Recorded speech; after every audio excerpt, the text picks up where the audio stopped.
This is day 105 of the Zohar al Pshat, and we're in the middle of mitzvah Milah, about 17 lines at the top of the page, a little bit more than that, maybe about 10 lines after the beginning of the Bikudah Shviya on Yud Gimel Amud Aleph, and we'll tell you about the Tanidim. And this is referring to mitzvah Milah, and it's referring to the Tanidim as the two sea monsters are the two aspects of the Milah, training lane, Orlo Priya. The orla, which is supposed to be removed, and the priya, which is the ripping of the membrane underneath. Gezira the orla, cutting off the orla, upriya lebasar, and the priya afterwards, the ripping afterwards. Inun dchar v'nukva, and that is the male and the female. Now the way the Tzitzi Oretz learns is it's a bit switched around. The priya is biyasoid, which is the male, and the Milah is b'malchus, which is the female. So important to understand, of course, in Kabbalah, male and female are not gender. They are masculine and feminine in terms of giving and receiving. And you can have males who are feminine from a Kabbalistic perspective and females who are masculine from a Kabbalistic perspective. They're not congruent. So we're talking about the masculine and the feminine, the giving and the receiving. And we can get into a very profound metaphor, which the Sulam does to a large extent, about likening the Livyason Nachash Briach, Livyason Nachash Akauton, the two Livyasons, and their metaphorical existence in Perek HaMerchas Asfina, the third Perek of Basra, famous Agadata appears about them, and the Bris Milah aspect over here, how the Milah and Priya correspond to the dealing with the two Livyasons, the Nachash Briach and Nachash Akauton, and what the metaphor is supposed to represent. I don't want to get into it right now because then we're going to bog down in that, but I just want to say that a certain aspect has to be removed altogether because it's very dangerous to deal with in this world, and that's the Milah aspect, or the Orla has to be removed, and the other can be fixed. That's the Priya aspect, where the membrane underneath can be ripped. It doesn't actually have to be removed. So for our purposes, we're going to say there's an orla on the receiving aspect. There's a covering on the receiving aspect, which has to be removed. Like I said, that's because you have to remove that covering, and then the mashpia, the giving aspect, has to be fixed. It has to be ripped in a certain way, which is a constructive way. So there is the koach of hashpah has to be fixed, and that's by fixing it, and the impediment from receiving the shefa has to be removed. That's the Milah aspect. Okay, I don't want to get into greater detail right now. I want to go further. As called nefesh chayro meses, dorashimu the Aleph tough. So we know that the Rabbi Akiva was Rav Shimon Bar Yochai's Rebbe. In the wake of his Rebbe, Nechemia Amsuni, was understood to be also Nochem Ish Gamzu. With Darshan every S in the Torah, Nechemia Amsuni stopped and he got to Hashem Lekech Tira. Rabbi Akiva continued, because it says Hashem Lekech Tira, Rabbas Talmidei Chachamim. Hashem Bar Yochai obviously continues in the derech of his Rebbe, and the word S always is Darshan, and it's Darshan on the basis of it being Aleph to Tov. It's like, I think it's from Reb Tzadok that I remember, maybe it's from the Maharal. Aleph to Tov is like a short, condensed version of MS.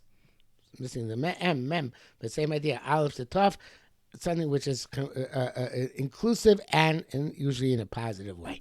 So the here too, S kol nefesh chayah or meses dorshim et Aleph Tov kaima kadisha.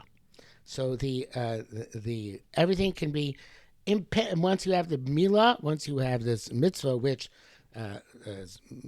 fixes both the mashpia and the mushba, the way the shefa is coming and the way the shefa is received. So everything can be permeated with the spirit of nefesh chaya, that higher in the last week of the Mishama, which you spoke about over the past few days. The asher short to a mine, and this is what is spread, which generated in the water, mine loin, the water on high.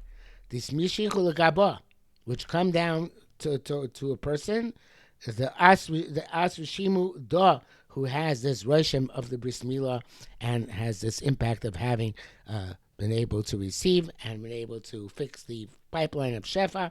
Now everything can come down to this person and permeate the entire existence. Uvikin da is from Aleph to Tov. This again, this Mishil Gaba, the S, Rishimu Da, right? Or it comes down through this Roshim to everything. Uvikinda is Roshimu Yisrael B'Yoshimu Ikadisha, the Dachu. And therefore, Am Yisrael is given this Rishima Kadisha, this holy sign, of which represents the capacity to connect to Chaya above, as we said yesterday. This holy and pure sign, Latata below, Gam the Inu Rishima Kadishin, in a way in which they, this way in which we have this holy impression on ourselves. Lishtamodem Itzar Kadisha Sitra Achra Dechol. So, in order to manifest the difference between the Sitra Kadisha, the side of holiness on the one hand, and the Sitra Achra on the other side of Chol.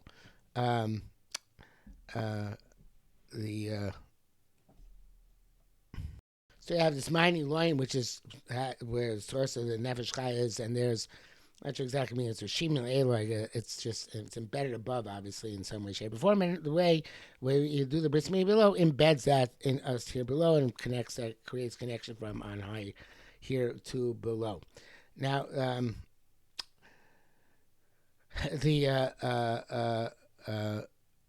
this is of Yisrael, Rishim and Yishama ben Kedusha, the Kedusha, the Amin.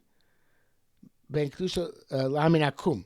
So Am Yisrael's Bris Milah distinguishing them and the nations of the world. The Asim Yisitra Achra, which come from the other side, the Chol of that which is mundane. They don't have that Kedusha from on high.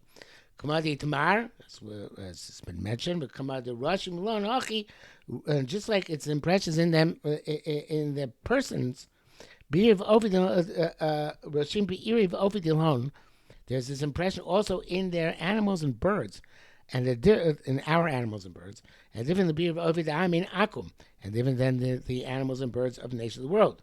Zakal Chukon Yisrael and praise of the Persian Israel. This is kind of like the Chamor Red Pirchas Ben Yoyer. In other words, going to the Zohar Kodesh, the Kedusha which a person has impacts upon his animals, even his birds and his cattle, and that presumably, Zohar is saying obviously, is also even by a regular Jew. The regular Jew has a holiness which a non-Jew doesn't have, and it's interesting because the next commandment is going to address Gerim who go from not having that unique holiness of Chaya to having that holiness of Chaya. So also it has an impression on their animals and on their birds. So how we can tell the difference, again, in Chamorah, Pinchas Ben Yori can tell the difference, but in our Chamorim it's hard in the Izim Rabbi Chanina Ben Doisa can tell the difference. In ours, because we're not on that Madrega, it's hard to tell the differences, but there is a difference according to Zarkosh, which and part of the S, right, of the Tov. Everything is influenced by the Kedusha which we have, in a way which, if we were on Hara Madrega, perhaps we'd be able to actually make that significant distinction between the Biri V'Oifei, the Yisrael Biri V'Oifei, the Umas Oilam, and our Madrega. There's not much of a difference.